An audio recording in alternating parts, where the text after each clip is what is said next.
Welcome back and hello if you are new. I hope all of you have had a fantastic weekend. I'm just about to head off to Berlin for the first ever time, but before I go, I cannot miss out on what is no doubt going to be one of the most momentous releases of 2022.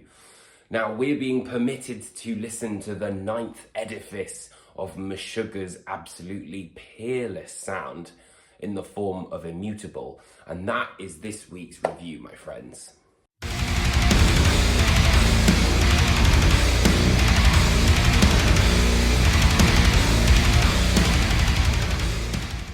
So I think the crux of Immutable can really be defined in the opening salvo of Broken Cog.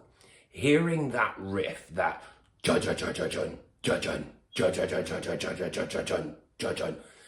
is nothing more immediately Meshuggah, more commanding and also heavier than anything else you've heard so far this year, and completely commanding the listener like from the second that this album starts.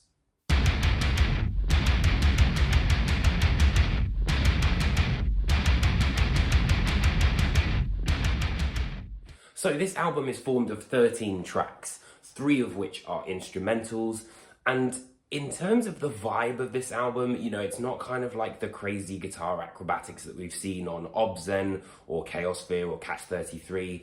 It's very much more kind of lugubrious and more similar to, I would say, Nothing or Kolos for that matter. So the overall feel of this record is very much one of groove.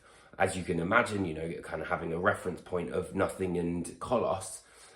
This can kind of be seen on pretty much the entire record, but good examples, I think, are Ligature Marks and also The Abysmal Eye. But there's definitely a sense of that juddering Meshuggah as well, you know, kind of slightly trickster on Light the Shortening Fuse and also Phantoms.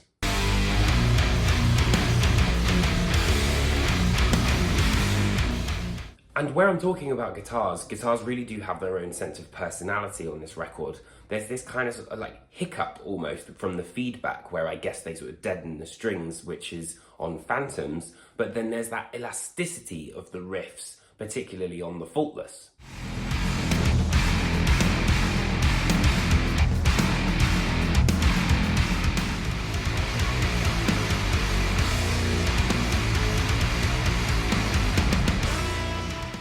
They create a kind of guttural sound on God He Sees in Mirrors, and there's also kind of like a gurgling bass line on Kaleidoscope, so it's all very quite low end. I mean, I know that's kind of business as usual for Meshuggah, but it feels like the guitars are talking, if that makes sense.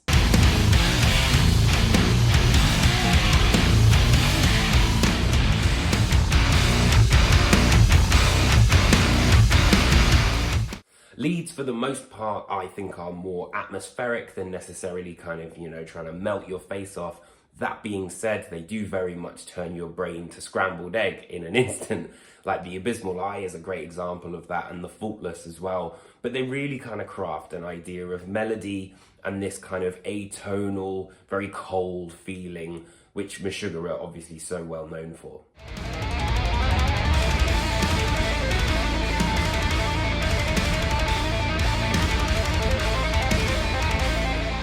And I have to say that, you know, a band going as long as Meshuggah have, I think it's quite a testament to their songwriting in the fact that their 9th album is probably, weirdly, their most accessible. And whereas in the past, you know, Meshuggah have kind of had those wow moments, it's less kind of black and white, you know, like in Obzen, where that crazy drum fill comes in, it's like,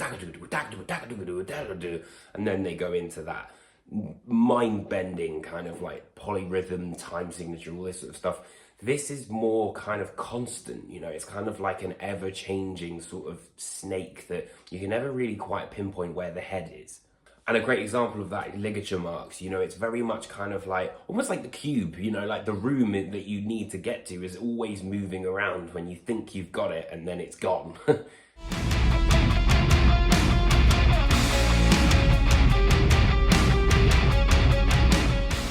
But this is, of course, down to the nature of Tom Hark's drumming, who is literally the irreplaceable piece of the Meshuggah puzzle, and, you know, like his sense of groove and really holding that down. But I do have to say, my favourite track on this album is the centerpiece, which is They Move Below, which I guess is a 10-minute instrumental and is the closest thing I think we'll ever get to Meshuggah's version of Orion. You know, it's a really interesting track, particularly with the way that it opens. I love, you know, just how identifiable that sound of, you know, the clean guitar is. You know exactly that that's kind of the impending doom that's coming.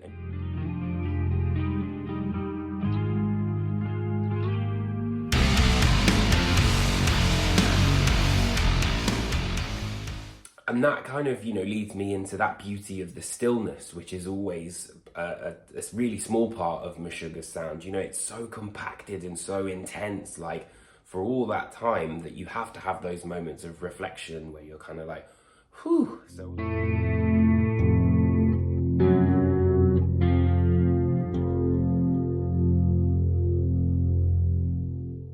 This is without a doubt going to be an album of the year contender. It's an absolutely brilliant album from one of the best bands of all time.